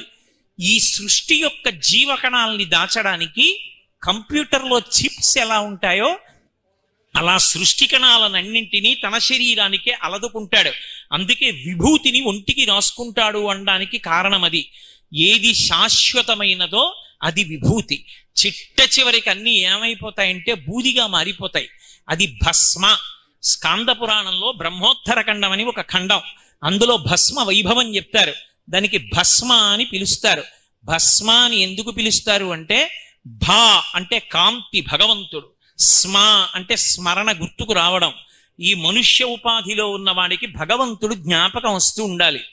ఆయనని మరిచిపోతే ఇక ఈ ఉపాధికి అర్థం లేదు. ఈ ఉపాధిలో నేను ఉన్నంత కాలం భగవంతుడు నా స్మరణలో ఉండి నేను అభ్యున్నతిని పొందాలని కోరుకోవడానికి మహానుభావుడైన పరమశివుడు నా స్మృతి యందు నిలబడుగాక అని కోరుకుని ఆ భస్మ పెట్టుకుంటారు. ఆ భస్మని పెట్టుకుంటే భగవంతుడు స్మరణలోకి వస్తాడు. భగవంతుడి స్మరణలోకి వచ్చి కదలికలన్నీ ధార్మికంగా ఉండాలని కోరుకోవడం. శక్తిని ఆజ్ఞాచక్రం మీద బొట్టుగా ఉంచుకుంటారు. బొట్టు ఆజ్ఞాచక్రం మీద పెట్టుకున్నాడు అంటే ఆజ్ఞాచక్రం మీద మనసు ఉంటుంది. అందుకే ఏదైనా జ్ఞాపకం రాలేదనుకోండి, కళ్ళు మూసుకుని ఉండండి చెప్తాను అని ఇక్కడ దృష్టి కేంద్రీకరిస్తాడు. మనోచక్రం ఇక్కడ ఉంటుంది. దాని మీద అమ్మవారి రూపమైన కుంకుమ పెట్టుకుంటే శక్తి కదలికలు కాబట్టి కదలికలన్నీ కూడా ధార్మికంగా కదులుతాయి. ధర్మాన్ని పట్టుకుని కదిలితే చివరికి శివుడిలోకి ప్రవేశిస్తాడు, తాను శివుడు అవుతాడు. అందుకని విభూతి పెట్టుకుని బొట్టు పెట్టుకోవడానికి కారణం అది. చాలా మందికి ఒక అపోహ ఉంటుంది, శంకరాచార్యుల వారు విభూతి పెట్టుకుంటారు శివభక్తుడని. మీకు రహస్యం చెప్తా, శంకరాచార్యుల వారంత విష్ణు భక్తుడు ఈ లోకంలో ఇంకొకడు లేడు. అసలు శంకరాచార్యుల వారు ప్రారంభంలో చేసిన స్తోత్రం లక్ష్మీదేవి పరంగా కనకధారా స్తోత్రం. శంకరాచార్యుల వారు దక్షిణ దేశంలో కూర్చుని ఉండగా ఆయన సరస్వతీదేవి వచ్చి ఆయన్ని ప్రార్థించింది, విష్ణు సహస్రనామ స్తోత్రానికి వ్యాఖ్యానం నువ్వే ఇవ్వగలవు, నువ్వే సాధికారికమైన వ్యాఖ్య చెయ్యి అని. శిష్యుల్ని ముగ్గురిని పిలిచి లోపలికెళ్ళి గ్రంథాలయంలోంచి 3 పుస్తకాలు తెండి, నాకేది నచ్చితే దానికి భాష్యం చేస్తానన్నారు. ముగ్గురు తెచ్చిన పుస్తకాలు విష్ణు సహస్రనామ స్తోత్రాలే అయ్యాయి. అప్పుడు సరస్వతీదేవి కనపడి అడిగింది, శంకరా నువ్వు చేయవయ్యా విష్ణు సహస్రానికి భాష్యం అని. శంకర భగవత్పాదాచార్య స్వామి వారు అప్పుడు చేశారు విష్ణు సహస్రానికి భాష్యం. ప్రతిరోజు చదువుకోవలసిన స్తోత్రము అని మనకి అందించినటువంటి స్తోత్రం విష్ణుపరంగా ఇచ్చారు శంకరాచార్యుల వారు. అందుకే ఇప్పటికీ కూడా మనం చదివేటటువంటిది ఆ అవినయమపనయ విష్ణోహో అని చెప్పి మనం చదివేటటువంటి షట్పదీ స్తోత్రం, అది విష్ణుపరంగా ఉంటుంది. గోవింద గోవింద అని మనం భోజన ప్రారంభకాలే గోవిందనామస్మరణ గోవింద గోవింద అంటుంటాం. ఆ గోవిందనామాన్ని ప్రచారం చేసింది శంకరాచార్యుల వారు. భజ గోవిందం గోవిందం భజ మూఢమతే సంప్రాప్తే సన్నిహితే కాలే నహి నహి రక్షతి డుక్రుంకరణే అని. హరహర మహాదేవ శంభో శంకర అంటుంటాం. ఆ హరహర మహాదేవ శంభో శంకర శంకరాచార్యుల వారు ప్రచారం చేయలే. అది ప్రచారం చేసిన వాడు 63 మంది నాయనార్లలో ఒకడైన జ్ఞాన సంబంధ నాయనార్ ప్రచారం చేశాడు. హర హర అంటే పాపములను హరిస్తాడు. ఒకసారి స్మరిస్తే చాలు, ఆయన నామం చెప్తే చాలు పాపం తీసేస్తాడు. అందుకే హర హర మహాదేవ శంభో శంకర. శంభోహో అంటే శంభావయతీతి ఇది శంభో, సమస్త సుఖములనిస్తాడు. అందుకే రుద్రం ప్రారంభంలో దేంతో ప్రారంభం అవుతుంది అంటే నమస్తే అస్తు ధన్వనే బాహుభ్యాముతతే నమః అంటూ మొదలవుతుంది. అయ్యా మీ చేతి ధనస్సుకో నమస్కారం అండి అని మొదలవుతుంది. ఏమిటి ఆయన పట్టుకునే ధనస్సు? పినాకము అని పేరు. పినాకము చేత్తో పట్టుకుంటాడు కాబట్టి పినాకపాణి అని పేరు ఆయనకి. పినాకము అన్న మాటని అమరకోశం వ్యాఖ్యానం చేసింది. పాతి జగదిది పినాకం, లోకములను రక్షిస్తాడు కాబట్టి పినాకం. మనం ఎన్నో పాపాలు చేస్తే మనని బాధ పెడతాడు. ఎందుకు బాధ పెడతాడంటే మరి నువ్వు పాపం చేశావు, ఆ పాపం పోవడానికి ఏదో దుఃఖం కల్పించి ఆ పాపాన్ని అక్కడితో పోగొట్టేస్తాడు. గత జన్మలలో చేసిన పాపాలున్నాయి, ఈ జన్మలో పెళ్ళవలేదు. గత జన్మలలో చేసిన పాపాలున్నాయి, పిల్లలు పుట్టలేదు. గత జన్మలలో చేసిన పాపాలున్నాయి, ప్రమాదం సంభవించింది. ఇప్పుడు ఆ పాపం పోగొట్టుకోవాలంటే ఈశ్వర మేము పాపం చేసి ఉంటాం, కానీ మీరు అలా కోపంగా ధనస్సు పట్టుకుని నించోకండి. మీ చేతికో నమస్కారం, మీ కోపానికో నమస్కారం, మీ భుజానికి నమస్కారం, ధనస్సుకి నమస్కారం. అది లోకాల్ని రక్షించాలి కాబట్టి అయ్యా మేము పిల్లలం, మా తప్పు క్షమించండి, చల్లబడండి చల్లబడండి చల్లబడండి అని ఆ మంత్రాలతో జలాలు వివిధ పదార్థాలతో అభిషేకిస్తే ఆయన చల్లబడతాడు. చల్లబడితే ఇంకెప్పుడు చెయ్యకే ఇటువంటి తప్పు అని ఇలా వేలు చూపించి ఆ తప్పు తీసేస్తాడు.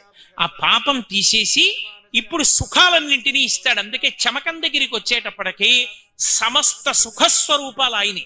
ఎక్కడి వరకు?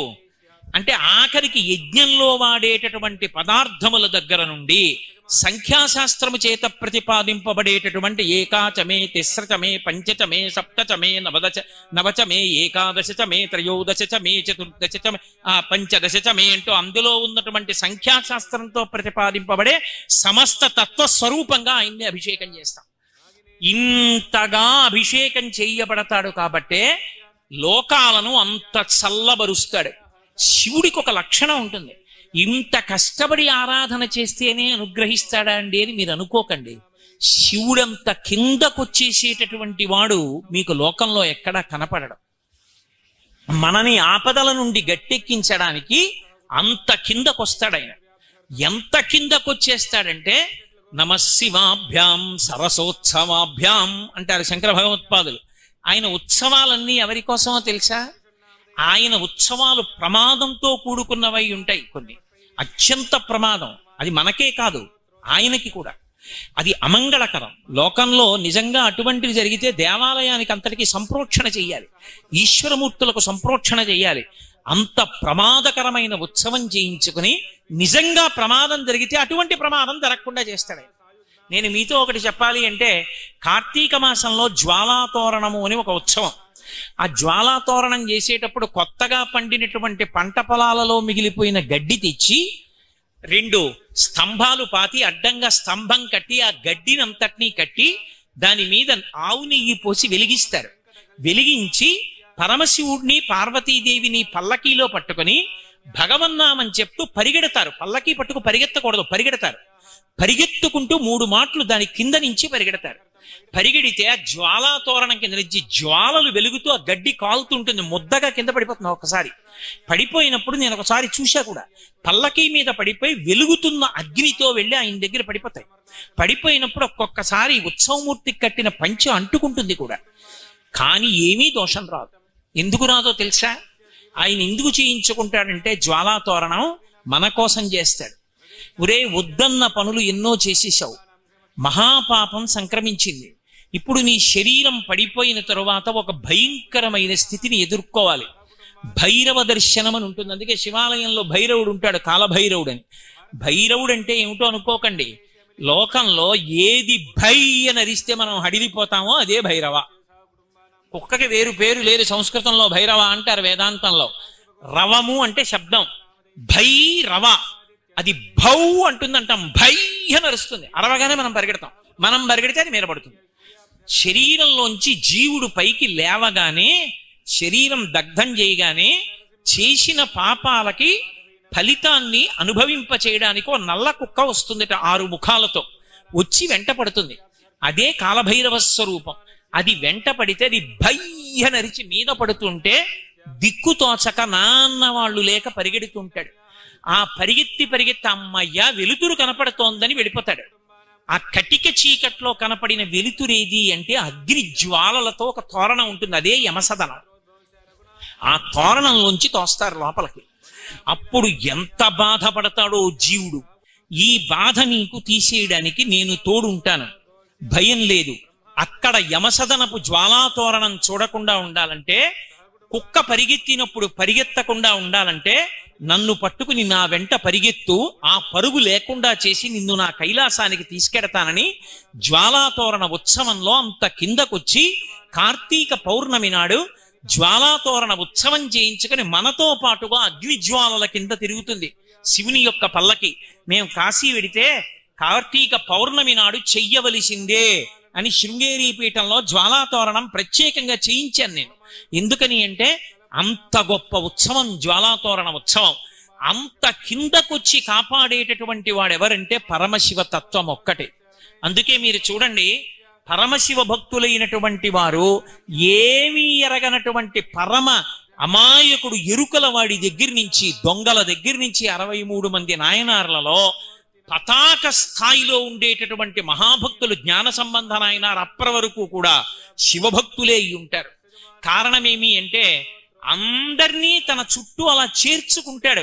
నేను తండ్రిని, నాకు 8 కొడుకులు ఉన్నారనుకోండి, 7 IAS, IPS, IFS, IRS, MS, FRCS ఇలాంటివన్నీ చదివి 8వ వాడు జేబు దొంగ అయ్యాడు అనుకోండి.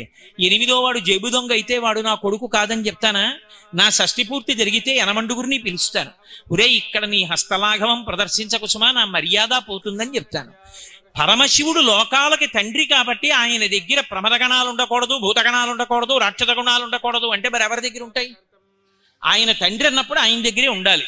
అందుకే లోకంలో అన్ని గణములు ఎవరిని ఆశ్రయిస్తాయంటే పరమశివుణ్ణే ఆశ్రయించి ఉంటాయి. భూతపతి అని పేరు ఆయనకి. చేతకాని వాడై భూతపతి కాలేదు. పరమశివుణ్ణి పార్వతీదేవి అడిగింది అనుశాసనిక పర్వంలో, భారతంలో, ఎందుకయ్యా శ్మశానంలో కూర్చుంటావు నువ్వు? ఏ కైలాసం లేదా? లోకంలో నీకు ఉత్తమ భూములు లేవా? ఎందుకు శ్మశానంలో ఉంటుంటావని అడిగింది. ఆయన అన్నాడు, పార్వతి, నేను ఉత్తినే కూర్చోలేదు. నేను మొదట ఎవరిని సృష్టించానో ఆ బ్రహ్మగారు వచ్చి నా దగ్గర ఏడిచాడు, శ్మశానంలో ఉంటుండవయ్యా అని. ఎందుకురా నేను ఉండడం అని అడిగాను. ఈ లోకంలో బ్రతికున్నంత కాలం ఇలా ఇలా చూపించుకుని నేను పొడుగ్గా ఉన్నాను, నేను అధికారిని, నేను అందగాణ్ణి, నేను విద్వాంసుణ్ణి, నేను పండితుణ్ణి, నేను ఐశ్వర్యవంతుణ్ణి, నేను చదువుకున్నవాణ్ణని అనేక విభూతులు తమ యందు ఆరోపించుకుని మా అంతటి వాళ్ళ మేమనుకుని మా భార్యలు శాశ్వతం, బిడ్డలు శాశ్వతం, బంధువులు శాశ్వతం అనుకున్న వాళ్ళ యొక్క శరీరాలు పడిపోతే చిట్ట చివరికి ఎంత కోటీశ్వరుడైనా ఒంటి మీదకి తీసుకొచ్చి ఒక నూలు బట్ట కట్టి నీళ్లు పోసి గట్టిగా తాళ్లతో బిగించి శ్మశానానికి తీసుకొచ్చి కట్లు విప్పి పైన ఉన్న బట్ట కూడా తీసి పక్కన పారేసి నీళ్లు పోసేసి తీసుకొచ్చి కట్టెల మీద పడుకోపెట్టి కాల్చేస్తుంటే జీవుడు పైకి లేచి, కల్లరి బొమ్మయవు కాయమ్మునొల్లా, ఇంటి దొంగల పోలు కొడుకులనొల్లా, అద్దె కొంపల బోలు ఆ భోగమొల్లా, ఎందుకీ భోగంబు ఎందుకీ మురుపు అని అప్పుడు ఏడుస్తాడు. పార్వతి తోడొచ్చేవాడు ఉండడు. తను నమ్ముకున్న తన శరీరం కూడా కాలిపోతూ ఉంటుంది. ఒక్కడే ఏడుస్తూ నిలబడతాడు. కపాల మోక్షం అయిపోయిందని అయిన వాళ్ళందరూ స్నానం చేసి వెళ్ళిపోతారు. అప్పుడు అరేరే, ఇంతమందిని నమ్మాను, నావాడన్నవాడు లేడని ఏడుస్తుంటే, ఏడవకురా నేనున్నానని వాణ్ణి శాంతపరచడానికి నేను కూడా ఉండకపోతే ఎవడో ఉండడని ఉన్నాను తప్ప చేతకాని వాడనై అక్కడ లేను పార్వతి అని చెప్పాడు. అంతటి ఉదారుడు మహానుభావుడు శివుడంటే. తనని నమ్మని వాణ్ణే అంత ఇది చేస్తే ఇక శివ అని ఒకసారి అన్నవాణ్ణి ఆయన ఎంత ఉద్ధరిస్తాడు. పవి పుష్పంబగు అగ్ని మంచగు ఆకూపాలం భూమిస్థలంబగు శత్రుండతిమిత్రుడు విషము దివ్యాహారమౌనెన్నగా అవనీమండలి లోపలం శివ శివేచ్ఛాభాషణోల్లాసకిన్ శివా నీ నామము సర్వవస్యకరమౌ శ్రీకాళహస్తీశ్వర. ఒకప్పుడు కాదు, ఎప్పుడూ శివనామం చెప్పవలసిందే. శివ శివ శివ శివ శివ శివ శివ అంటూ ఉండడం ఎవరికి అలవాటైపోయిందో వాణ్ణి పాపరాశి దగ్ధం చెయ్యదు. వాడు హాయిగా పరమశివ పదాన్ని చేరుకుంటాడు. అంతటి మహానుభావుడైన ఆయనకి అభిషేకం దేనికి అంటే ఆయనకి కోసం కాదు, ఆయనకి జరిగేటటువంటి అభిషేకాలలో కల్లా అత్యద్భుతమైన అభిషేకం సంవత్సరం మొత్తం మీద ఒక్కరోజే జరుగుతుంది. మిగిలిన రోజులలో జరిగేటటువంటి అభిషేకముల వలన వచ్చే ఫలితం కన్నా ఆ రోజు వచ్చేటటువంటి ఫలితం విశేష ఫలితం. అందుకే ఇప్పటికీ మీరు దక్షిణ దేశం వెళ్ళి చూస్తే అద్భుతంగా చేస్తారు. చిదంబరంలో ఆ రోజున కొన్ని వేల మంది వెళ్ళి చూస్తారు. ఆర్ద్రాభిషేకము అంటారు. నేను కాకినాడలో కొన్ని సంవత్సరాలు చేయించాను దాన్ని. మార్గశీర్ష మాసంలో ఆర్ద్రా నక్షత్రం ఉన్నటువంటి రోజున విపరీతమైన చలి, శరీరం మీరు అసలు బయటికి రాలేరు, అంత చలిగా ఉంటుంది. ఉహుహూయని వడక లోకముర్వీనాథ అని పళ్ళు పటపట పటపట కొట్టుకుంటాయి. అటువంటి నక్షత్రంలో తెల్లవారుజామున 4 గంటల వేళ శివలింగానికి అభిషేకం చేస్తే ప్రపంచమంతా చల్లబడుతుంది. మహానుభావుడు కంచికామకోటి పీఠాధిపత్యం వహించిన ప్రాతస్మరణీయులు చంద్రశేఖరేంద్ర సరస్వతి మహాస్వామి వారు శరీరంతో ఉన్నంతకాలం ఆర్ద్రాభిషేకాలు జరిగాయి. ఆర్ద్రాభిషేకం జరిగితే వర్షం పడకపోవడం అనేటటువంటిది ఉండదు లోకంలో. అందుకే ఆయనకి ఆర్ద్రాభిషేకం చేస్తారు. ఒక చోట ఒక కవి దెప్పి పొడిచాడు, మౌళౌ గంగా శశాంకౌ. నీకు చూస్తే చల్లటి చంద్రబింబం, చాలలేదన్నట్టుగా గంగ ఇంకా చల్లగా ఉంటుంది నెత్తి మీద. ఇది చాలదన్నట్టుగా వామార్ధ భాగం అంతా హిమాలయ పర్వతానికి పుట్టినటువంటి అమ్మవారు నీ భార్య. మరి తండ్రి చల్లగా ఉంటే పిల్ల చల్లగా ఉండదు. హిమవంతుడి కూతురు కాబట్టి ఆవిడ చల్లగా ఉంటుంది. ఇంకా ఈ చల్లతనం నీకు సరిపోలా, పావులు తెచ్చి ఒంటి నిండా వేసుకుంటావు. పాము అడుగు భాగం చల్లగా ఉంటుంది. పాము ఎప్పుడైనా పాదం నుంచి పాకితే తెలుస్తుంది, చల్లగా ఉంటుంది. అటువంటి పావులు ఒళ్ళంతా చుట్టుకుంటాడు. కాబట్టి నీకు ఈ చల్లతనం చాలా, ఇవన్నీ చాలవన్నట్టుగా ఒళ్ళంతా గంధం రాసుకుంటాడు. ఈ గంధం యొక్క శీతలం సరిపోలా, ఇంకోడైతే కొయ్యబారిపోతాడు. మళ్ళీ ఆర్ద్రా నక్షత్రంలో తెల్లవారకట్ట నీకు అభిషేకమా అంటే ఆయన కోసం కాదు, మనందరం చల్లగా ఉండాలని తాను అంతటి చల్లటి పదార్థాలు అభిషేకం పుచ్చుకొని గడగడలాడకుండా కూర్చుంటాడు. మీ అందరూ చల్లగా ఉండాలిరా అని కోరుకుంటాడు. అంతటి మహితాత్ముడు శివుడు. ఆ శివారాధన జరిగినంత కాలం, శివాభిషేకాలు జరిగినంత కాలం, శివనామం చెప్పినంత కాలం, శివార్చన చేసినంత కాలం లోకంలో ప్రమాదములనేటటువంటివి జరగవు. మీరొకటి బాగా జ్ఞాపకం పెట్టుకోండి, ఎక్కడ లోహోత్పత్తి జరుగుతుందో అక్కడ ప్రమాదములు పుంచి ఉంటాయి. నేను చెప్పట్లేదు, శాస్త్రం చెప్తోంది. అందుకే లోహంతో వ్యాపారం చేయాలన్నా జాతకం చూపించకుండా మొదలు పెట్టరు, లేకపోతే చర్మ వ్యాధులు వచ్చేస్తాయి వంశంలో. లోహంలో మళ్ళీ అత్యంత దారుణమైన లోహం ఏది అంటే ఇనుము. ఇనుము అత్యంత ప్రమాదభరితమైనటువంటి లోహం, నల్లగా ఉంటుంది. దానికి అపమృత్యు దోషం, అపమృత్యు దోష నివారణ శక్తి రెండు ఉంటాయి. అందున అది గృహోపకరణంగా కానీ ఎక్కువగా విడితే శివుడి పట్ల అపచారం జరుగుతుంది. ఎందుకంటే ఈ పృథివి శివస్వరూపం, మట్టి శివస్వరూపం కనుక ఈ మట్టిని కాల్చకూడదు. అందుకే పూర్వం మన ఇళ్ళు కట్టినప్పుడు ఎక్కడా కూడా ఇటకలు సిమెంటు వాడేవారు కాదు. పూర్వం తడికలు పెట్టి మట్టితో మెత్తుకుని కట్టుకునేవారు. ఎందుకంటే భూమిని కాలిస్తే శివుడి పట్ల అపచారం జరిగితే ప్రమాదాలు జరుగుతాయి, అగ్ని సంస్కారం జరుగుతుంది, అగ్ని అకస్మాత్తుగా పొటమరిస్తుందని భూమిని కాల్చేవారు కాదు. కానీ ఇప్పుడు మనం ఎన్నో స్లాబ్లు వేస్తున్నాం. స్లాబ్ వేయాలంటే భూమిని కాల్చిన సిమెంట్కి తోడెవరు? ఇనుము. ఇనుము తోడైందనుకోండి భూమి పట్ల అపచారం చాలా ఎక్కువ అవుతుంటుంది. ఈ అపచార దోషం పోవాలి అంటే ఇద్దరి ఆరాధన జరగాలి. ఒకటి అమ్మవారి ఆరాధన విశేషంగా జరుగుతూ ఉండాలి. ప్రతిరోజు సహస్రనామాలతో అమ్మవారికి కుంకుమార్చన జరుగుతూ ఆ కుంకుమ బొట్టు పెట్టుకోవడం అలవాటై ప్రత్యేకించి ఇటువంటి కర్మాగారాలున్నటువంటి చోట పనిచేసేటటువంటి ఉద్యోగస్తుల భార్యలు లలితా సహస్రనామ స్తోత్ర పారాయణం చేస్తూ చక్కా బొట్టు పెట్టుకోవడం అలవాటై దేవీ నవరాత్రి ఉత్సవాలు చేస్తూ క్రమం తప్పకుండా పరమేశ్వరుడికి అభిషేకాలు జరుగుతుంటే దానివల్ల మళ్ళీ శాంతి కలుగుతుంది, ప్రమాదాలు జరగకుండా ఉంటాయి. ప్రమాదము అన్న మాటకు అర్థం ఏమిటో తెలుసా? భీష్మాచార్యుల వారు చెప్పాడు, మహానుభావుడు భారతంలో. ఆయన దగ్గరికి వచ్చి అంపశయ్య మీద పడుంటే చెప్పారు, ఉపపాండవులు 5 చచ్చిపోయారు రాత్రే, అశ్వత్థామ చంపేశాడు అన్నారు.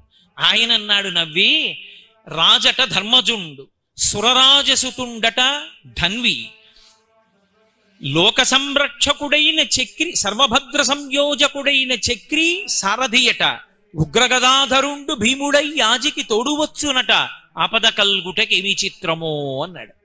ఆపద అంటే మన శక్తి చేత మనం తప్పించుకోలేనిది. మీరు ఎన్ని రక్షణలు పెట్టుకున్నా మిమ్మల్ని రక్షించలేని దాన్ని ఆపద అని పిలుస్తారు.